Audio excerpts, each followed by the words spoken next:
తాము ఎక్కడికి వెళ్లినా రెడ్ బుక్ గురించి ప్రస్తావన వస్తుందని మంత్రి లోకేష్ అన్నారు. రెడ్ బుక్ గురించి మాట్లాడాల్సిన అవసరం లేదని నేను అనుకుంటున్నా. ఎందుకంటే దాని పేరు చెప్పగానే అందరికీ గుండెపోటు వస్తుందన్నారు. అన్న ఎన్టీఆర్ 43 ఏళ్ల ప్రయాణంలో ఎన్నో విజయాలు చూసాం, ఎన్నో సంక్షోభాలు ఎదుర్కొన్నాం. కానీ ఎన్ని కష్టాలు వచ్చినా ఎత్తిన పసుపు జెండా దించకుండా, మడిమ తిప్పకుండా తెలుగుదేశం పార్టీకి కాపలా కాసింది ఈ పసుపు సైన్యం.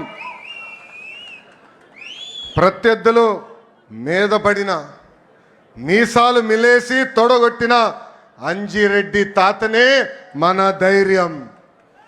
మెడపై కత్తి పెట్టి వాళ్ళ నాయకుడు పేరు చెప్పమంటే జై తెలుగుదేశం, జై చంద్రబాబు అని చెప్పి ప్రాణాలు వదిలిన చంద్రయ్య గారు మన పౌరుషం. కత్తులతో దాడి చేసిన, రక్తం కారుతున్న, ఎన్నికలు అయ్యే వరకు పోలింగ్ బూత్లో కూర్చుని చివరి ఓట్ పడే వరకు అండగా నిలబడిన మంజుల గారే మన దమ్ము. పార్టీకి, ఆ పసుపు జెండాకి కష్టపడిన కార్యకర్తలకి, ఈ పసుపు సైన్యానికి హ్యాట్స్ ఆఫ్. సమాజమే దేవాలయం, ప్రజలే దేవుళ్ళు అన్న ఎన్టీఆర్ అన్నారు. ఆవిర్భావం నుంచి ఇప్పటి వరకు మన అదే స్ఫూర్తితో కలిసికట్టుగా పనిచేస్తున్నాం. దేశానికే సంక్షేమం పరిచయం చేసింది అన్న ఎన్టీఆర్. దేశానికి అభివృద్ధి ఏంటో చేసి చూపించింది మన చంద్రన్న. తెలుగువారి ఆత్మగౌరవం ఢిల్లీకి తెలిసేలాగా చేసింది అన్న ఎన్టీఆర్ అయితే, తెలుగువాడి ప్రపంచ పట్టణంలో నిలబెట్టింది మన నాయకుడు చంద్రన్న. 2 రూపాయలకే కిలో బియ్యం, నిరుపేదలకి పక్కా ఇల్లు, ఇంకో పక్కన మహిళలకి ఆస్తుల్లో సమాన హక్కు, ఇంకో పక్కన పెన్షన్ లాంటి అనేక సంక్షేమ కార్యక్రమాలు దేశానికే పరిచయం చేసింది టీడీపీ. చదువుకున్న యువకులని పెద్ద ఎత్తున రాజకీయాల్లోకి ప్రోత్సహించింది టీడీపీ. పటేల్ పట్వారీ వ్యవస్థని రద్దు చేసింది టీడీపీ. అందెందుకు బీసీలకి ఆర్థికంగా రాజకీయ స్వాతంత్రం కూడా తీసుకొచ్చింది మన టీడీపీ.